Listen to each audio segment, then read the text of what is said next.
नमस्कार। इस वक्त मैं हूँ झारखंड के बोकारो में। और बोकारो का नाम सुनते ही आप सब जानते हैं कि ये औद्योगिक नगरी है। लेकिन बोकारो को लेकर कुछ समस्याएं हैं, कुछ राजनीतिक हालात हैं। इसे महज संयोग कहा जाए कि जिस दिन मैं यहाँ पहुंचा उसी दिन योगी आदित्यनाथ की सभा थी। और सभा में उमड़ी भीड़ को देखकर हर कोई कह रहा था कि हवा बदल रही है। हवा बदल रही है या नहीं, ये तो हम आपको बताएंगे। लेकिन इस वक्त हमारे साथ हैं बोकारो के विधायक, झारखंड विधानसभा में भारतीय जनता पार्टी के मुख्य सचेतक विरंची नारायण जी। विरंची जी, आपका बहुत बहुत स्वागत। जी बहुत धन्यवाद आपका। विरंची जी, मैं आ रहा था तो लोग तीन चार बातें कर रहे थे। बोकारो में एयरपोर्ट, फिर बोकारो में कोई टाउन हॉल बना है उसके बारे में, कुछ 4 लेन सड़कें बनी हैं।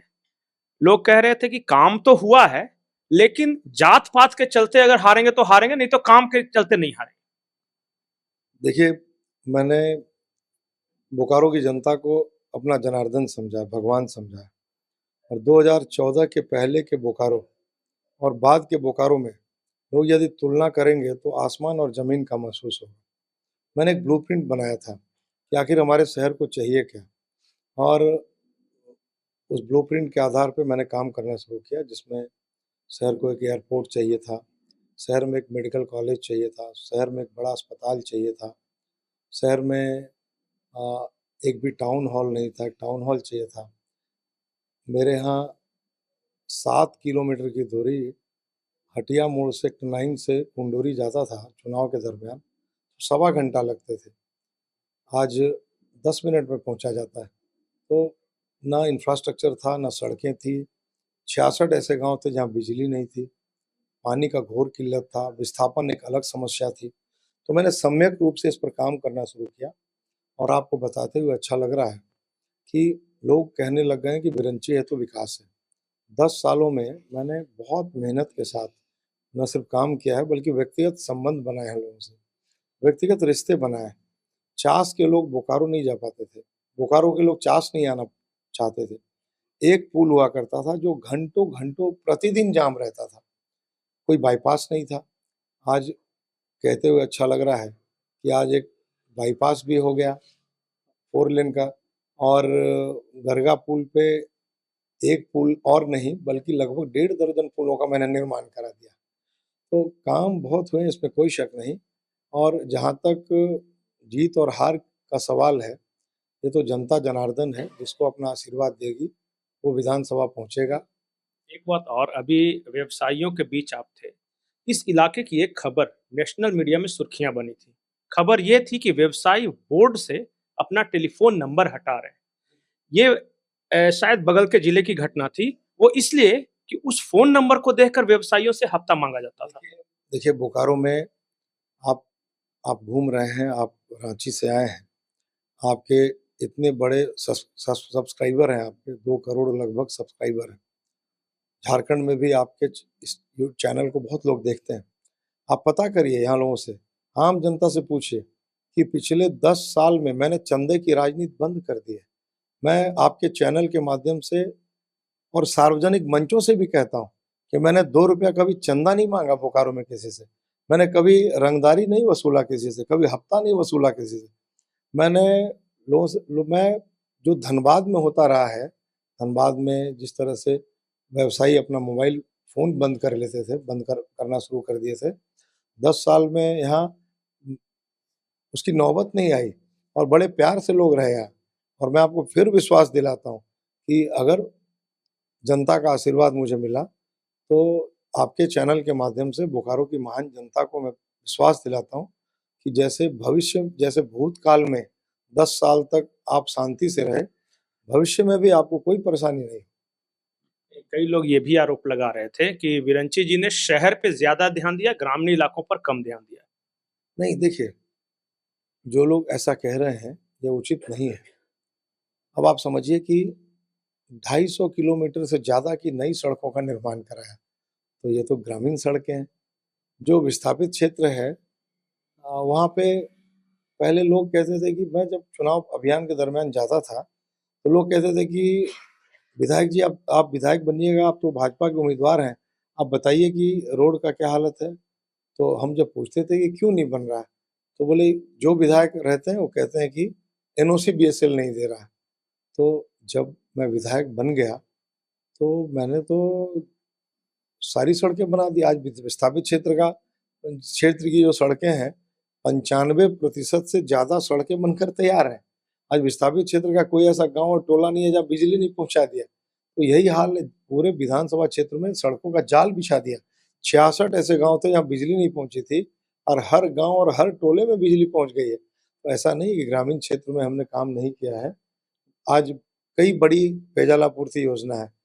हैसा बातू पेयजल आपूर्ति योजना रघुवर सरकार के समय शुरू हुई थी, जो पूरा हो गया, काम भी चल रहा है, उसपे पानी मिलना शुरू हो गया है। 3 और बड़ी परियोजनाएं, एक रानी पोखर जो परियोजना है पेयजल आपूर्ति, एक पुपुनकी राहरगोड़ा परियोजना और एक चास बृहद पेयजल आपूर्ति योजना।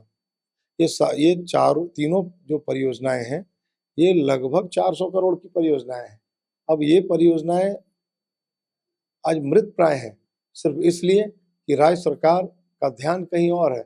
जिस सरकार का ध्यान नोटों का पहाड़ बनाने में हो, जिस सरकार का ध्यान बालू कोयला खनिज संपदा लूटने में हो, तो आम जनता से उसको मतलब नहीं है। जिस सरकार के मुख्यमंत्री जेल जाए, जिस सरकार के मंत्री आज भी जेल में है, जिस सरकार में 2-2 आईएएस अधिकारी आज भी जेल के सलाखों के पीछे हैं, इसका मतलब स्पष्ट है कि सरकार की प्राथमिकता में विकास नहीं है। तो जब सरकार की प्राथमिकता में विकास नहीं होगा तो ग्रामीण जनता तो स्वाभाविक रूप से कष्ट में रहेगी।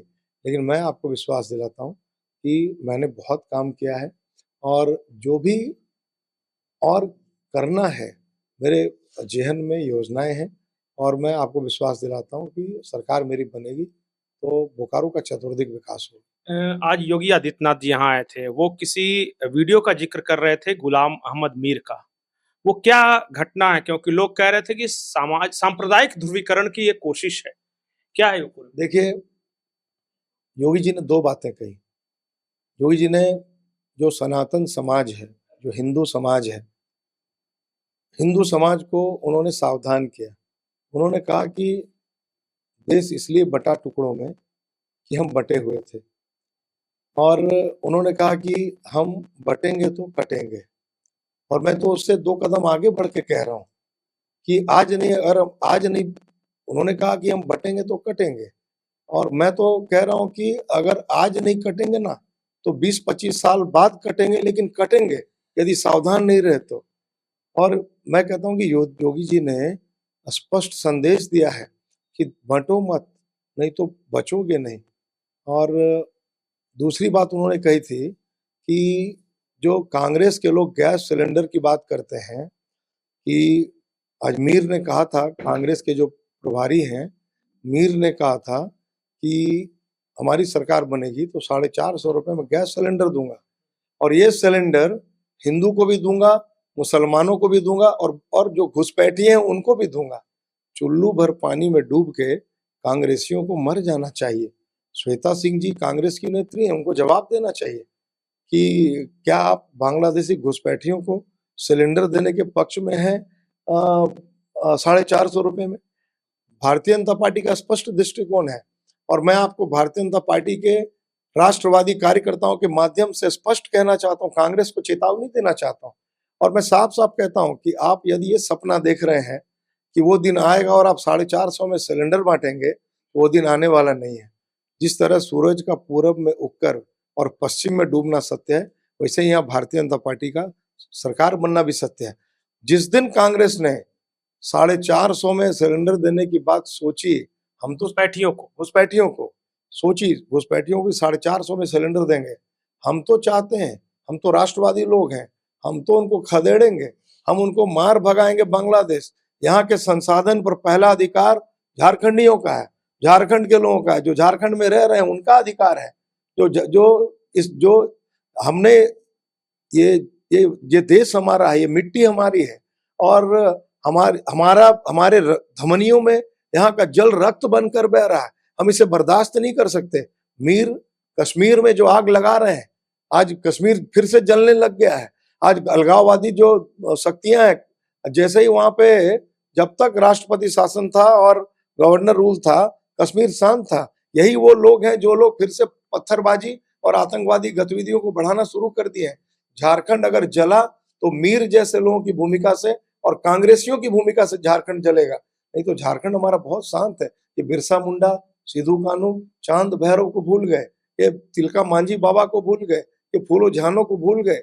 ये लोग, ये गद्दार लोग हैं, कांग्रेसी गद्दार हैं जो बांग्लादेशी घुसपैठियों के संरक्षण की बात करते हैं। आज सिर्फ भारतीय जनता पार्टी के कार्यकर्ता नहीं, मैं झारखंड के एक एक नागरिक से आग्रह करता हूं, मैं इस देश के एक एक नागरिक से आग्रह करता हूं, मैं खास करके बोकारो विधानसभा क्षेत्र के एक एक मतदाता से आग्रह करता हूं कि आप कांग्रेस के मनोभावना को समझिए, उसकी मनस्थिति को समझिए और उसको चोट दीजिए आगामी 20 तारीख को। नहीं तो ये लोग कहीं का नहीं छोड़ेंगे, देश को रसातल में पहुंचा के रहेंगे।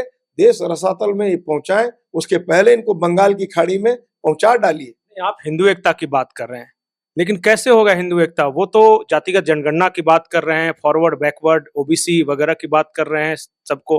अगर उनका जातीय जनगणना इतना ही सही है तो मैं आपको सिर्फ एक उदाहरण देना चाहता हूं कि आज जो जो ब्रह्मऋषि समाज, भूमिहार समाज के लोग हैं, अगर आप सबको समान रूप से न्याय देना चाहते हैं तो 81 विधानसभा में आपने एक भी भूमिहार को टिकट नहीं दिया।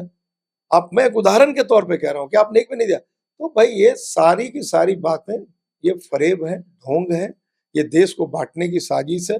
इसीलिए तो हम कह रहे हैं कि, इसीलिए तो योगी जी कह रहे हैं कि बटोगे तो कटोगे, और मैं कह रहा हूं कि आज नहीं कटोगे, नहीं सावधान रहे तो 20-25 साल बाद कटोगे, लेकिन कटोगे।